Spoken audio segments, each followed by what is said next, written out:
Hey Renee, I thought you might want to see what happens with all that sap you collected for us on the weekend. Today's March 24th, Tuesday, and I'm boiling. So remember, we got all the sap from the trees and we put it in that big barrel, sap collection barrel. After you left on Sunday, I used the tractor to move the barrel up to the garage, hoping it'd be a little warmer up there so it wouldn't freeze solid. I got up this morning and in fact I had a maple sap slushy in the barrel. So what I do is I take the maple sap and I fill it back into the jugs that we used to collect the sap in, and I use that to take it over to the fire. And this is my boiling rig that I made up. And we have 2 boiling pans going. So what happens is first I take the maple sap from the jugs and I put it into these 2 cans, and that starts to pre-warm it, because you don't want to put cold sap into the pans, otherwise they stop boiling. We're getting fogged up here.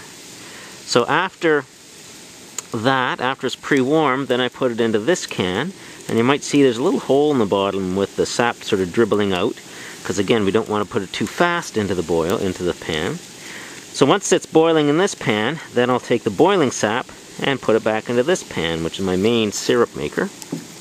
And I just keep boiling it down and boiling it down until I'm out of sap.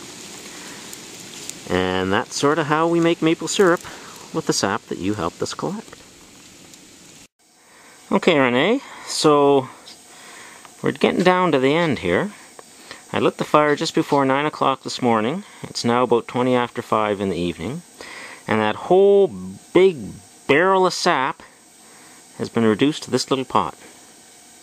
So what I have to do now is keep boiling it until it gets to that mark on the hydrometer, and that'll tell us that it's syrup ready to be bottled.